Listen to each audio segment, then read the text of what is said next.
পিয়ালি এবং সুদীপা দুই যা ছিল। সম্পর্ক এবং বয়সে সুদীপা পিয়ালির থেকে বড় হলেও পিয়ালির বুদ্ধিমত্তা এবং বিচক্ষণতা সুদীপার থেকে অনেক গুণে বেশি ছিল। এই কারণেই কেউ কোনো রকম সমস্যায় পড়লে সবার আগে তারা পিয়ালির কাছেই ছুটে আসে। পিয়ালি খুবই বুদ্ধি করে সবার কথা ভালোভাবে শুনে তাদের সমস্যার সমাধান বলে দেয়। হঠাৎ করে সুদীপার এতদিনের বানানো সংসারে একটা মেয়ে এসে তার থেকে বেশি লোকের প্রাধান্য পাবে, এটা সুদীপা কিছুতেই মেনে নিতে পারে না। সুদীপার মা লীনা দেবী একদিন তাদের বাড়িতে এসেছে। এমন সময়, আমার আর এই মেয়েটাকে সহ্য হচ্ছে না মা। সকালবেলা ঘুম থেকে উঠে আমার মাথায় শুধু একটাই জিনিস করে, কিভাবে এই সব জানতা মেয়েটাকে আমার চোখের সামনে থেকে সারা জীবনের মতো দূর করে দিতে পারবো।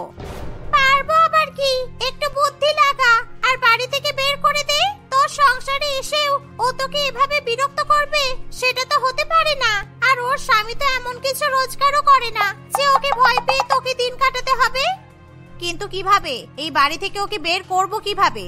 যেভাবে লোকে ওকে মাথায় তুলে রেখেছে তাতে ওকে বাড়ি থেকে বের করার কথা বললে আমাকেই বাকিরা বাড়ি থেকে বের করে দেবে। সেই জন্যই তো বলছি এমন কিছু কর যাতে তুই ওকে বাড়ি থেকে বের করে দিলেও কেউ তোর বিরুদ্ধে একটাও কথা বলতে পারবে না। ওর পেছন পেছন তোর দেওরটাও তো চলে গেলে ভালো হয়, তারপর তোরা শান্তিতে এখানে সংসার করতে পারবি। এভাবেই তারা মা মেয়ে নিজেদের মধ্যে আলোচনা করতে থাকে। দেখতে দেখতে আরো বেশ কয়েকদিন কাটে। ধীরে ধীরে জাকিয়ে ঠান্ডা পড়তে থাকে। এরই মধ্যে একদিন পিয়ালির স্বামী সৌরভের চাকরিতে চলে যায়। সৌরভের কাছে জমানো তেমন কোনো টাকাও ছিল না, তাই তাকে তার দাদা বৌদি এবং বাবা মায়ের উপরেই ভরসা করে থাকতে হয়। এভাবেই কয়েকদিন চলার পরে সুদীপা প্রচন্ড বিরক্ত বোধ করতে থাকে। আজকাল পিয়ালিকে দেখলে তার মাথায় যেন আগুন জ্বলে যায়। একদিন পিয়ালি নিজের ঘরে হিটার চালিয়ে শুয়ে আছে। এমন সময় সুদীপা সেখানে এসে হিটারটা বন্ধ করে দেয়। তুমি কেন এমন করলে দিদি ভাই? তুমি তো জানোই আমার ঘরটা কতটা ঠান্ডা, আর হিটার না চালালে এই ঘরে বসে থাকা প্রচন্ড মুশকিলের ব্যাপার। গায়ে সোয়েটার কম্বল নিলেও এই ঘর থেকে শীত যেতে চায় না। সেটা জেনে আমি কি করব শুনি? আমার মনে হয়েছে এই ঘরের হিটারটা বন্ধ করে দিলে আমার স্বামীর একটু সুবিধা হবে, তাই বন্ধ করে দিয়েছি। খুব বেশি শীত করলে ছাদে রোদ আছে, সেখানে গিয়ে বসে থাক। আমি হিটার চালালে দাদা ভাইয়ের অসুবিধা হবে কেন? আর ছাদে যেমন রোদ আছে তেমন পাশের বড় ঝিলটা থেকে কনকনে ঠান্ডাও তো আসছে, তা না হলে আমি ছাদেই যেতাম। তোর ভাসুরের কি সমস্যা হবে তুই এখনো বুঝতে পারছিস না? তুই ঘরের মধ্যে হিটার চালিয়ে বড়লোকি চাল দেখাবি, অথচ হিটারের বিল দিতে পারবি না। এই এত ইলেকট্রিকের বিলের সমস্ত খরচা আমার স্বামীকে দিতে হবে। লোকটার উপর আর কত দিক থেকে চাপ দেবো বলতো? কিন্তু ইলেকট্রিকের বিলের টাকা তো আমাদের শ্বশুর মশাই দেয়। বাবা তো নিজে আমাকে বলেছে ঠান্ডা লাগলে হিটার চালাতে। বেশি জ্ঞান দিস না বুঝলি? প্রত্যেক মাসে 10 থেকে 12,000 টাকা ইলেকট্রিকের বিল আসে। তোর মনে হয় সমস্তটা বাবাই দেয়? যত সব নাটক। আর হিটার চালাস না, শুধু শুধু অপমানিত হওয়ার মতো কাজ করে কি হবে বল? এই বলে সুদীপা সেখান থেকে চলে যায়। নিজের ঘরে গিয়ে সে আরাম করে হিটার চালিয়ে এবং কম্বল গায়ে দিয়ে শুয়ে পড়ে। সেই মুহূর্তে হিটারটা চালিয়ে সুদীপা পিয়ালির কাছে এটাই প্রমাণ করতে চায় যে তার স্বামী অনেক টাকা রোজগার করে এবং তার হিটার চালানোর যথেষ্ট অধিকার আছে। এরকম ভাবে মাঝে মাঝেই সুদীপা পিয়ালিকে অপমান করতে থাকে। কখনো তাকে নতুন সোয়েটার না এনে দেওয়া বা শীতে সবাই মিলে পিঠে পুলি খেলেও তাকে আমন্ত্রণ না করা ইত্যাদি ইত্যাদি। এমনই একদিন, তুই নাকি আজকে তোর মায়ের বাড়ি যাবি শুনলাম। সত্যি যাবি তো নাকি এমনি এমনি বলেছিস? না না, সত্যি সত্যিই তো যাব। আসলে এই ঠান্ডায় মায়ের শরীরটা খারাপ করেছে, তাই একটু দেখা করে আসবো আর 2-1টা ওষুধ কিনে দিয়ে আসবো। ওষুধ কেনার টাকা কোথায় পাবি? তোদের কাছে টাকা আছে? নিশ্চয়ই বাবা মায়ের থেকে চাওয়ার কথা ভেবেছিস। আর শোন, যার থেকেই চাস না কেন, আমার স্বামীর থেকে চাস না কেমন? আসলে ও তো তোদের ভরণ পোষণের দায়িত্ব নিয়ে বড্ড বেশি ক্লান্ত। আমি কারোর থেকেই নেব না দিদি। কয়েকদিন আগে আমাদের এক আত্মীয় এসে আমাদের সবাইকে শীতের পোশাক কেনার জন্য টাকা দিয়ে গিয়েছিল। তোমার মনে আছে? সেই টাকাটা দিয়েই আমি মাকে ওষুধ কিনে দেব। সেটাই ভালো হবে, কারণ এমনিতেই এখন তোর বাইরে ঘুরতে যাওয়ার মতো মুরদ নেই। তাই নতুন সোয়েটার কিনে তুই করবিই বা কি বলতো? এসব কথা বাদ দাও। তুমি কেন জানতে চাইলে? আমি মায়ের কাছে যাব কিনা সেটা বলো। ভাবছিলাম আজকে বাড়িতে একটু পিঠে বানাবো, তোরা বেরোলেই বানাবো। আসলে কি বলতো, বেশি খাবার বানিয়ে নষ্ট করা তো ঠিক নয়, তাই তোকে জিজ্ঞাসা করলাম। তোরা যদি বাড়িতে না থাকিস তাহলে তোদের ভাগের পিঠাটা বানাবো না। পিয়ালির আর বুঝতে বাকি থাকে না যে সুদীপা আবারও তাকে এবং তার স্বামীকে না দিয়ে কোনো খাবার বানানোর প্ল্যান করেছে। যেদিন থেকে সৌরভের চাকরিটা চলে যায় সেদিন থেকে এমন কত খাবারই পিয়ালি এবং তার স্বামীর কপালে জোটেনি। এসব নিয়ে পিয়ালি আর চিন্তা করে না। পিয়ালি আর সৌরভ দুজনেই পিয়ালির মায়ের সঙ্গে দেখা করতে বাড়ি থেকে বেরিয়ে গেলেই সুদীপা এবং তার শাশুড়ি মা দুজনে মিলে পুলি পিঠা বানাতে বসে পড়ে। এমন সময়, বৌমা, আমার ছোট ছেলে আর ছোট বৌমার জন্য দুটো করে পিঠে রেখো কেমন? আমার ছোট ছেলেটা পিঠে খেতে বড্ড ভালোবাসে। আজ তোরা বাড়িতে নেই, তাই ভাবলাম ওদের কথাটা তোমাকে একবার মনে করিয়ে দিয়ে যাই। ও পিয়ালি, ও তো খাবে না বলে গেছে। ও তো এটাও বলেছে যে ওর স্বামীর জন্য যেন আমি পিঠে না বানাই। চিন্তা করবেন না বাবা, আমি ওদেরকে জিজ্ঞাসা করেই যা করার করছি। ছোট বৌমা তো এরকম বলার পাত্রী নয়, নিশ্চয়ই কিছু হয়েছিল। তা না হলে ও নিজে না খেলে ওর স্বামীর জন্য ঠিকই পিঠে পুলি বানাতে বলতো। ওর স্বামীর যে এখন আর্থিক অবস্থা খারাপ সেটা আপনারা কেউ না বুঝলেও পিয়ালি ঠিকই বোঝে। সেই কারণেই হয়তো আমাকে পুলি পিঠে বানাতে বারণ করে দিয়ে গেছে। সবাই মিলে পিঠে পুলি খাওয়ার কথা বললে ওকেও তো বেশ কিছুটা জিনিস কিনে দিতে হতো, তাই না? আর ও তো সেটা পারবে না, সেই কারণেই বারণ করে দিয়েছে বোধহয়। সেদিন তাদের বাড়ি জুড়ে পিঠে পুলির গন্ধ যেন ম করছিল, কিন্তু সৌরভের কপালে একটা কেন আধখানা পিঠেও জোটে না। তুমি পিঠে খেতে খুব ভালোবাসো তাই না? এই শীতটা যাওয়ার আগে আমি কথা দিচ্ছি তোমাকে আমি পিঠে পুলি বানিয়ে খাওয়াবো। তুমি যা যা বলবে সেটাই করব। তুমি শুধু একটা চাকরি পেয়ে যাও তাহলেই হবে। আমাকে পিঠে খাওয়ানো নিয়ে তোমাকে এত চিন্তা করতে হবে না। এবছর খেতে পারছি না তো কি হয়েছে, পরের বছর খাবো। তবে আমি এবছর আশা করেছিলাম বৌদি আমার জন্য একটা হলো পিঠে পুলি রাখবে। থাক না এসব কথা, আর ভেবো না। আজকের মতো জলটা খেয়ে ঘুমিয়ে পড়ো, কালকে আবার কাজ খুঁজতে বেরোতে হবে। সৌরভের পছন্দের জিনিস তাকে না খাওয়াতে পারাটা পিয়ালির কাছে ভীষণ বড় একটা পরাজয়ের মতো মনে হয়। তাদের বাবা মায়েরা জানে যে পিয়ালি এবং সৌরভ পিঠে খেয়ে ঘরে ঘুমিয়ে পড়েছে, কিন্তু আসলে তারা সকাল থেকে না খেয়ে রাত্রিবেলাতেও বাড়িতে শুধু জল খেয়ে ঘুমিয়েছে। দিন যত বেশি কাটতে থাকে সুদীপার ব্যবহার যেন তত বেশি খারাপ হতে থাকে, আর এদিকে পিয়ালির অবস্থা দিনের পর দিন আরো খারাপ হতে থাকে। সংসারে অল্প পরিমাণে টাকা দেওয়ার জন্য পিয়ালিকে প্রায় প্রত্যেক দিনই কোনো না কোনো জিনিস বিক্রি করতে হয়। এখন তাদের কাছে সোয়েটার এবং গলার মাফলার ছাড়া তেমন কোনো সম্পত্তির চিহ্ন নেই। তোরা যেভাবে তোদের জিনিসগুলো বিক্রি করা শুরু করেছিস তাতে শীত যাওয়ার আগে তোদের গায়ের এই সোয়েটার মাফলার গুলোও চলে যাবে। যদি চলে যাই তো যাবে, হঠাৎ তোমার এত চিন্তা হচ্ছে কেন শুনি? তুমি আমাদের থেকে কি চাও বলো তো বৌদি? তুমি কেন করছো আমাদের সাথে এরকম? কারণ তোমরা সবাই আমার স্বামীর টাকায় বসে বসে খাচ্ছ। ওই লোকটা সারাদিন এত খেটে টাকা আনছে আর সেই টাকা সবই তোমাদের পেছনে চলে যাচ্ছে। আমার কত ইচ্ছা ছিল এই শীতে একটা ব্র্যান্ডেড জ্যাকেট কেনার, কিন্তু তোমরা তার হতে দিচ্ছ কোথায়? আমরা তো যা পারছি সেটুকু দিয়ে সংসারে সাহায্য করার চেষ্টা করছি, তারপরেও তুমি আমাদের সঙ্গে এভাবে কথা বলছো। তবে যাই হোক, তোমাকে আর আমাদের জন্য বেশি দিন চিন্তা করতে হবে না। কেন রে, তোরা কি বাড়ি ছেড়ে চলে যাচ্ছিস? কবে যাবি? এর মধ্যেই যাবি? প্যাকিং করা শুরু হয়ে গেছে তো? বাড়ি ছেড়ে যাবো তো বলিনি, তবে সৌরভ খুব শিগগিরই একটা নতুন ব্যবসা শুরু করবে। ব্যবসাটা চলতে শুরু করলেই আমাদের আর কোনো অসুবিধা হবে না। এই কথা শুনে সুদীপা প্রচন্ড রেগে যায়। পিয়ালি একটু ভালো থাকবে এটা ভেবেই সুদীপার মাথায় যেন আগুন জ্বলে যায়। পিয়ালিকে কষ্ট করে দিন কাটাতে দেখে সুদীপার যতটা আনন্দ হয়, এখন সৌরভ নতুন ব্যবসা শুরু করতে চলেছে শুনে সুদীপার ঠিক ততটাই রাগ হয়। সে তার মায়ের সঙ্গে এই বিষয়ে নানান রকমের আলোচনা করে এবং মা মেয়ে মিলে পিয়ালি ও সৌরভকে তাদের বাড়ি থেকে তাড়িয়ে দেওয়ার জন্য ভালো রকমের এক প্ল্যানও করে ফেলে। এখনো তো ব্যবসা শুরু করেনি, ব্যবসা শুরু হবে তারপর তো শোকের মুখ দেখবে। তার আগেই তুই ওদের এমন ব্যবস্থা কর যেন ওরা শীতের জমে কাঁপতে কাঁপতে তোর পায়ে এসে পড়ে আর তোর কাছে এসে তোর পায়ে পড়ে ক্ষমা চায়। এত কিছু যখন বললে তখন কি করব সেটাও বলে দাও। তুমি তো জানোই এসব ব্যাপারে আলোচনা করার জন্য তুমি ছাড়া আমার কাছে আর কেউ নেই। নীলা দেবী ভালো করে তার মেয়েকে শিখিয়ে দেয় তাকে কি কি করতে হবে। সুদীপাও সঠিক সুযোগের অপেক্ষা করতে থাকে। হঠাৎই একদিন সুদীপার স্বামী অরুণ অফিস থেকে বেশ কয়েক লক্ষ টাকা নিয়ে এসে তাদের বাড়িতে রাখে। সুদীপা বুঝতে পেরে যায় তাকে এবার কি কি করতে হবে। সে টাকাগুলো চুরি করে নিয়ে তার মায়ের বাড়িতে রেখে আসে। সে আবার বাড়িতে ফিরে এসে আলমারি খুলে টাকা দেখতে না পেয়ে চিৎকার চেঁচামেচি করে অভিনয় করতে শুরু করে। আমার আলমারির ভেতর থেকে টাকাগুলো কোথায় চলে গেল? এই বাড়িতে তোর বাইরের কেউ আসেনি। এই টাকাগুলো আমার ক্লায়েন্টের। সময় মতো এই টাকাগুলো অফিসে জমা দিতে না পারলে আমার চাকরি চলে যাবে। কেউ কেন আসতে যাবে? দেখো ঘরের কেউই তোমার টাকাগুলো গায়েব করে দিয়েছে। এসব তুমি কি বলছো সুদীপা? আমাদের বাড়ির কি আবার টাকা চুরি করবে? যা খুশি তাই একটা বলে দিলেই হলো নাকি? এসব কথা তুমি মাথাতেও এনো না। তোমার ভাই নতুন ব্যবসা শুরু করছে শুনলাম। একটা ব্যবসা শুরু করতে কতটা টাকা দরকার সেটা তো জানোই। ওদের কাছে যে বিন্দুমাত্র টাকা পয়সা নেই সেটাও তো তুমি জানো। তাহলে হঠাৎ করে কিভাবে ব্যবসা শুরু করবে বলো তো? এই কথা শুনে অরুণ প্রচন্ড পরিমাণে রেগে যায়। অরুণ সঙ্গে সঙ্গে তার ভাইকে গিয়ে জিজ্ঞাসা করে যে সে কোথা থেকে নতুন ব্যবসা শুরু করার টাকা পেয়েছে, কিন্তু পিয়ালি বা সৌরভ কেউই তাদের কথা সঠিক করে উত্তর দিতে পারে না। সেই সময় তাদের বাবা মা কেউই বাড়িতে ছিল না। তারা শীতের সময় তাদের গ্রামের বাড়িতে ঘুরতে গিয়েছিল, তাই সৌরভ বা পিয়ালির হয়ে কথা বলারও সেই বাড়িতে কেউ ছিল না।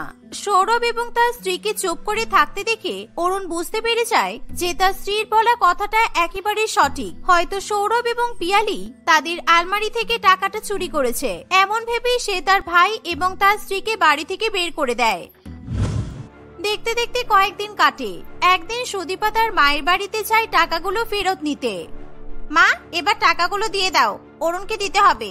বলবো তুমি তোমার জমানো টাকা থেকে ওকে এই টাকাগুলো দিয়ে সাহায্য করবে, তাহলে ওর চোখে তুমি আরো মহান হয়ে যাবে। কিন্তু আমি তো টাকাগুলো খরচ করে ফেলেছি। তোর বিয়ের জন্য অনেক জায়গা থেকে লোন নিয়েছিলাম, সেই লোনগুলো শোধ করতে না পারলে আমরা বাড়ি ছাড়া হয়ে যেতাম। তাই জন্য টাকাগুলো দিয়ে আমি লোন শোধ করে ফেলেছি। এই কথা শুনে সুদীপার মাথায় আকাশ ভেঙে পড়ে।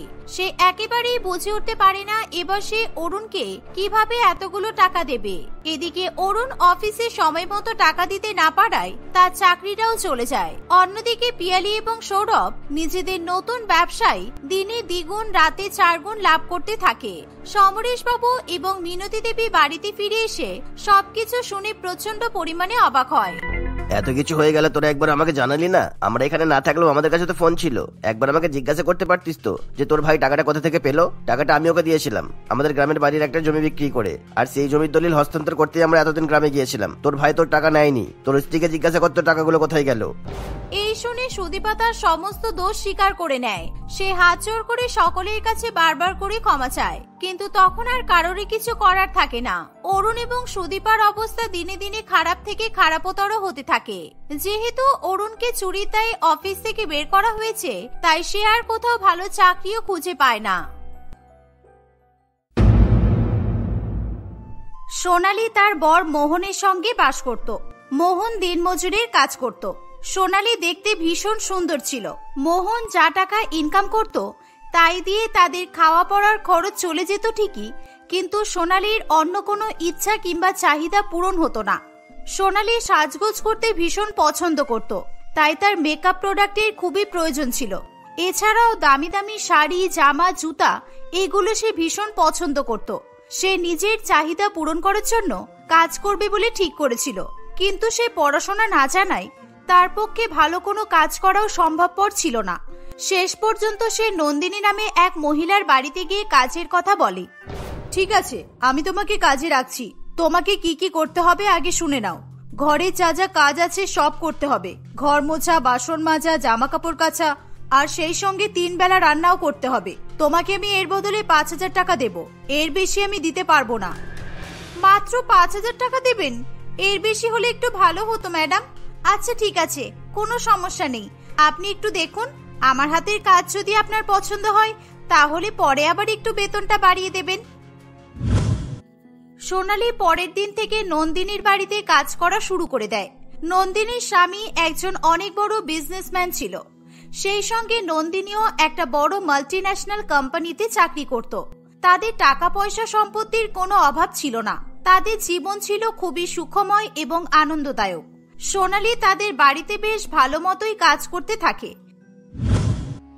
দেখতে দেখতে 3 মাস কেটে যায়। একদিন রাত্রিবেলা সোনালী যখন ঘুমাচ্ছিল, তখন তার বর মোহন সোনালীর বালিশের পাশে একটা দামি আইফোন দেখতে পায়। এই দেখে মোহন ভীষণ অবাক হয়ে যায়। এ কি, এটা তো আইফোন। এটা এখানে এলো কি করে? সোনালী এই ফোনটা পেলো কোথায়? সোনালী কি এই ফোনটা কিনেছে? না না, সেটা আবার কি করে সম্ভব? সোনালী তো মাত্র 5,000 টাকা মাহিনা পায়, আর ও তো সবে 3 মাস হলো কাজও শুরু করেছে। আর আমি যতদূর জানি ও মাহিনা সব টাকা তো মেকআপের জিনিস কিনেই নষ্ট করে দেয়। তাহলে এত দামি আইফোন সোনালী পেলো কোথায়? সোনালীর পাশে আইফোনটা দেখার পর মোহন খুবই চিন্তায় পড়ে। সে সারা রাত না ঘুমিয়ে নানান রকম উল্টোপাল্টা চিন্তা ভাবনা করতেই থাকে। তার মাথার মধ্যে অনেক কিছুই ঘুরতে থাকে। সোনালীকে ফোনটা কি কেউ দিয়েছে তাহলে? হ্যাঁ, এক কাজ করি, সোনালীকে ডেকে বরং জিজ্ঞাসা করি, না হলে আমার কিছুতেই ঘুম আসবে না। না না, এটা করা কি ঠিক হবে? বেচারি সারাদিন খাটাখাটনি করে এখন ঘুমাচ্ছে, আমি বরং সকালেই ওকে জিজ্ঞাসা করব। কোনো রকমে রাত কেটে সকাল হয়। সকালবেলা ঘুম থেকে উঠে সোনালী তার মাথার বালিশের পাশে আইফোনটা দেখতে না পেয়ে খুবই চিন্তায় পড়ে। সে এদিক ওদিক পাগলের মতো আইফোনটা খুঁজতে থাকে, কিন্তু সে মোহনকে এই ব্যাপারে কিছু জিজ্ঞাসা করে না। কি হলো সোনালী, তুমি কি খুঁজে বেড়াচ্ছ? তোমাকে দেখে তো খুব চিন্তিত মনে হচ্ছে। না না, কিছু না তো, এমনি ঘরটা অগোছালো হয়ে আছে, তাই ভাবলাম একটু গুছিয়ে দিই। আচ্ছা তাই নাকি? তুমি এই আইফোনটা খোঁজার চেষ্টা করছো? দেখো তো, এই যে দেখো, আইফোনটা আমার হাতে। মোহনের কথা শুনে সোনালী খুব ভয় পেয়ে যায়। সে মোহনের কথার উত্তরে কি বলবে কিছু বুঝে পায় না। সে আমতা আমতা করে বলে, আরে এই আইফোনটা তুমি কোথায় পেলে? এটা তো আমি আমার বেডের উপর রেখেছিলাম। দাও, আইফোনটা দাও আমাকে। সে তো ঠিক আছে, কিন্তু এত দামি আইফোনটা কার? তুমি সেটা তো বলো, কে দিয়েছে তোমাকে এই ফোনটা? আরে তুমি কি পাগল নাকি? আমাকে আবার কে আইফোন দিতে যাবে? এটা তো আমি যেই বাড়িতে কাজ করি ওই নন্দিনী ম্যাডামের ফোন। আসলে ম্যাডামের আইফোনটা খারাপ হয়ে গিয়েছিল বলে ম্যাডাম আমাকে আইফোনটা সারানোর জন্য দিয়েছিল। এটা আজকে আমি আবার কাজের বাড়িতে দিয়ে আসবো, বুঝেছো? আচ্ছা ঠিক আছে, এই নাও। আগে বলবে তো, আমি এর মধ্যে তো কত কিছু ভেবে ফেললাম। কালকে সারা রাত চিন্তায় আমার ঘুমই আসছিল না। ঠিক আছে, সাবধানে যাবে। আর আমি বেকার বেকার তোমার উপর সন্দেহ করলাম, তাই জন্য আমাকে ক্ষমা করে দিও, কেমন? মোহনের কাছ থেকে ফোন নিয়ে সোনালী সেখান থেকে চলে যায়।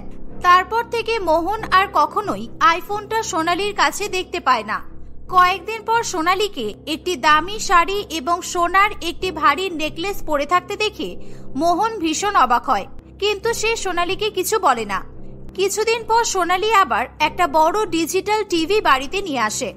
এভাবেই ধীরে ধীরে সোনালীর আবভাব পুরোপুরি পাল্টে যায়। তার চালচলন, আচার ব্যবহার, পোশাক আশাক সমস্ত কিছুই বদলে যায়। এমনকি সে তার ঘরবাড়িও দামি দামি ফার্নিচার এবং জিনিসপত্র দিয়ে ভরে তোলে। এর ফলে সোনালীকে নিয়ে পাড়াপড়শি সকলে সবসময় আলোচনা করতে থাকে। কি ব্যাপার বলো তো অঞ্জলি, সোনালী এত তাড়াতাড়ি বড়লোক হয়ে গেল কি করে? কদিন আগে দেখলাম একটা এত বড় টিভি বাড়িতে নিয়ে এসেছে, আবার আজকে দেখলাম একটা ফ্রিজ কিনে নিয়ে এলো। এত টাকা কোথায় পাচ্ছে বলো তো? আরে আমরাও তো সেটা বুঝতে পারছি না গো। শুনেছিলাম একটা বড়লোক বাড়িতে ৫,০০০ টাকা বেতনে কাজ করে। ৫,০০০ টাকা ইনকাম করে এত কিছু কোনোভাবেই কেনা সম্ভব নয়। আবার কদিন আগে আমি ওর হাতে একটা আইফোনও দেখেছিলাম। আমার তো ব্যাপারটা ঠিক অন্যরকম লাগছে। হ্যাঁ, আমারও তাই মনে হচ্ছে। দেখো, আবার কোনো বড়লোক বাবু কি নিজের রূপের জালে ফাঁসিয়েছে কিনা? হতে পারে তার কাছ থেকে টাকা ছেড়ে ছেড়ে নিজেদের ইচ্ছাগুলো পূরণ করছে। এমনিও তো সোনালী খুবই লোভী প্রকৃতির মেয়ে, তুমি তো জানোই। কি জানি বাবা, ওদের ভেতরের খবর ওরাই জানে। ওর বরটাও তো চোখ কান বুজে থাকে, কোনো কথা বলে না। ওর বরই হয়তো বউকে এসব করতে পাঠাচ্ছে। এটাও তো হতে পারে বাইরে গিয়ে নোংরা কোনো কাজ করছে, যার বদলে সোনালী অনেক অনেক টাকা পাচ্ছে, আর আমাদেরকে মিথ্যা কথা বলছে যে ও বড়লোক বাড়িতে কাজ করে। পাড়াপড়শির এরকম নিন্দাজনক কথা শুনে মোহন ভীষণ রেগে যায়। সে তৎক্ষণাৎ বাড়ি আসে। সে দেখে সোনালী নতুন ফ্রিজটা তার রান্নাঘরে সেট করছে। সোনালী, এসব কি হচ্ছে বলো তো? এটা কি করছো তুমি? কি করছি তুমি দেখতে পাচ্ছ না? আমি আমাদের নতুন ফ্রিজটা সেট করছি। আমরা এবার বড় লোকেদের মতো ফ্রিজের ঠান্ডা জল খাবো, ফ্রিজে নানান রকম ভালো ভালো খাবার রেখে খাবো, বুঝেছো? এটা যে ফ্রিজ সেটা তো আমি চোখে দেখতেই পাচ্ছি, কিন্তু তুমি এই ফ্রিজটা পেলে কোথা থেকে সেটা বলো। আরে আমার যে নন্দিনী ম্যাডাম আছে না, ম্যাডাম আমার প্রতি খুশি হয়ে আমাকে এটা গিফট করেছে। তোমার ম্যাডাম সবসময় তোমাকে দামি দামি জিনিস গিফট করতে থাকে। ওনার কাছে এত টাকা আসছে কোথা থেকে? আর তোমাকে কিছুদিন পর পর এত দামি দামি জিনিস গিফট করাটা আমার কিন্তু ঠিক বলে মনে হচ্ছে না। কেন তোমার ঠিক মনে হচ্ছে না কেন? আরে আসলে আমি ম্যাডামদের ঘরে সব কাজ ঠিকঠাক মতো করি তো। ম্যাডামের বলার আগেই সব কাজ করে ফেলি। সেই সঙ্গে আমি ম্যাডামের খুব খেয়ালও রাখি। আর আমার হাতে রান্না খেয়ে তো ম্যাডাম পুরো পাগল হয়ে গেছে। সেই জন্য নন্দিনী ম্যাডাম খুশি হয়ে আমাকে সবসময় দামি দামি জিনিস উপহার দেয়। কিন্তু তুমি কি জানো তোমাকে নিয়ে সবাই কত আজে বাজে বড় বড় কথা বলছে? তুমি লোকের কথায় কান দিচ্ছ কেন? হ্যাঁ, হিংসা, ওদের তো হিংসা হচ্ছে। হিংসায় জ্বলে পুড়ে মরে যাচ্ছে। আসলে কি বলতো, ওদের মধ্যেও তো অনেকে লোকের বাড়িতে কাজ করে, কিন্তু ওদের মেম সাহেবরা তো আর আমার ম্যাডামের মতো নয়। ওদেরকে কেউ বিশ্বাসই করে না, সবাই তো এক একটা চোর। আর আমার নন্দিনী ম্যাডাম আমাকে ভালোবাসে আর বিশ্বাসও করে। দেখো সোনালি, আমি সব কিচ্ছু জানি না। তুমি কিন্তু ওই বড়লোক বাড়ি থেকে এগুলো নিয়ে আসা বন্ধ করো। আমি আর লোকের কথা শুনতে পারবো না। দেখো, তুমি যদি বড়লোক হতে চাও, বড় লোকেদের মতো সুখে জীবন কাটাতে চাও, তাহলে চোখ কান মুখ বন্ধ করে রাখো। আমি যা করছি সেটা আমাকে করতে দাও। আর আমি তো কোনো ভুল কিছু করছি না, তাই না? এরকম ভাবেই কয়েকদিন কাটে। একদিন অনেক রাত হয়ে যায়, কিন্তু সোনালি বাড়ি ফিরে আসে না। এই দেখে মোহন খুবই চিন্তায় পড়ে। এত রাত হয়ে গেল, সোনালি এখনো বাড়ি ফিরছে না কেন? সোনালি কি কোনো বিপদে পড়লো? ও তো বিকাল 5টার সময় বাড়ি চলে আসে, এখন তো রাত 11টা বাজে। যাই একবার ওর কাজের বাড়ি থেকে খোঁজ নিয়ে আসি। এই বলে মোহন বাড়ির দিকে যায়। সেখানে গিয়ে সে তাদের বাড়ির সামনে একটা পুলিশের গাড়ি দাঁড়িয়ে থাকতে দেখে। গাড়ির মধ্যে সোনালি বসে ভীষণ কান্নাকাটি করছিল। মোহন তার কাছে যাওয়ার আগেই গাড়িটা ছেড়ে দেয়। মোহন গাড়ির পেছন পেছন পুলিশ স্টেশনে এসে পৌঁছায়। সোনালীকে ততক্ষণে লকআপের মধ্যে ঢুকিয়ে দেওয়া হয়েছিল। সোনালি, তুমি কি করেছো? তোমাকে লকআপের মধ্যে রেখেছে কেন? তোমাকে পুলিশ কেন ধরে এনেছে বলো? অফিসার, আপনি দয়া করে বলুন, আমার বউকে আপনারা ধরে এনেছেন কেন? আমার বউ কি করেছে? তোমার বউ কি করেছে তুমি জানো না? তোমার বউ অনেক বড় অপরাধ করেছে। 3 মাস আগের কথা। সোনালী যখন নন্দিনীর বাড়িতে কাজে জয়েন করে, তখন নন্দিনী এবং তার স্বামীর সুখময় ও আনন্দদায়ক জীবন দেখে তার মনে বড়লোক হওয়ার বাসনা জাগে। সে বড়লোক হওয়ার শর্টকাট কোনো পদ্ধতির সন্ধান করতে থাকে। সে মনে মনে ঠিক করে নন্দিনীর বড়লোক বর সায়নকে সে কোনো মতে তার জালে ফাঁসাবে। একদিন নন্দিনী বাড়িতে ছিল না। সে তার বাবার বাড়িতে কয়েকদিনের জন্য ঘুরতে গিয়েছিল। নন্দিনী বাড়িতে না থাকায় সায়ন ভীষণ খুশি হয়ে তার বন্ধুদেরকে ফোন করে। এই আজকে আমার বউ বাড়িতে নেই, চল আজকে অনেকদিন পর আমরা বন্ধুরা মিলে পার্টি করব। তোরা সবাই মিলে আমার বাড়িতে চলে আয়, আমরা আজকে অনেক মদ খাবো। সায়ন তার বন্ধুদের সঙ্গে প্রচুর পরিমাণে মদ খেয়ে নেশায় পুরোপুরি আচ্ছন্ন হয়ে পড়ে।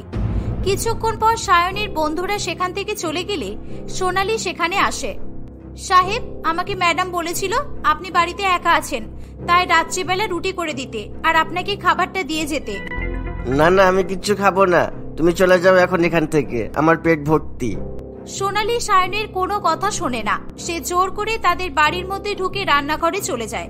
সোনালী সায়নের খাবারের মধ্যে ঘুমের ওষুধ মিশিয়ে দেয়। ঘুমের ওষুধের প্রভাব, তার সঙ্গে মদের নেশা, সবকিছু মিলিয়ে কিছুক্ষণের মধ্যেই সায়ন গভীর ঘুমে আচ্ছন্ন হয়ে পড়ে। এই সুযোগে সোনালী সায়নের পাশে গিয়ে শুয়ে পড়ে এবং তাদের দুজনের ভিডিও রেকর্ড করে। পরের দিন সকালবেলা সোনালী ভিডিওটা সায়নকে দেখিয়ে তাকে ব্ল্যাকমেল করতে শুরু করে দেয়। না, তুমি মিথ্যা কথা বলছো। আমি তোমার সঙ্গে কোনো খারাপ কিছু করিনি। আমার স্পষ্ট মনে আছে আমি খেয়ে দিয়ে ঘুমিয়ে পড়েছিলাম। আচ্ছা, আমি মিথ্যা কথা বলছি তাই তো? এই ভিডিওটা কি তাহলে? এই ভিডিওটা সবাইকে দেখালে কি ভাববে? তুমি যদি চাও এই ভিডিওটা আমি কাউকে না দেখাই, তাহলে আমি যা বলছি তাই করো। আমার অনেক অনেক টাকা লাগবে। আমি তোমাদের মতো বড়লোক হতে চাই। আমি যখন যত টাকা চাইবো আমাকে তখনই তাই দিতে হবে। সায়ন নিরুপায় হয়ে সোনালীর কথায় রাজি হয়ে যায়। এরকম ভাবেই 2 মাস কাটে। একদিন নন্দিনী সায়নের ব্যাংক অ্যাকাউন্ট চেক করলে দেখে তার অ্যাকাউন্ট থেকে কয়েকদিন পর পর প্রচুর প্রচুর টাকা ডেবিট হচ্ছে। এই দেখে তার খুবই সন্দেহ হয়। এমনই একদিন সোনালী যখন 1 লক্ষ টাকার জন্য সায়নকে ব্ল্যাকমেল করছিল, তখন নন্দিনী তাদের দুজনকে দেখে ফেলে। তুমি কোনো অন্যায় করনি সায়ন, আসল দোষী হলো এই সোনালী।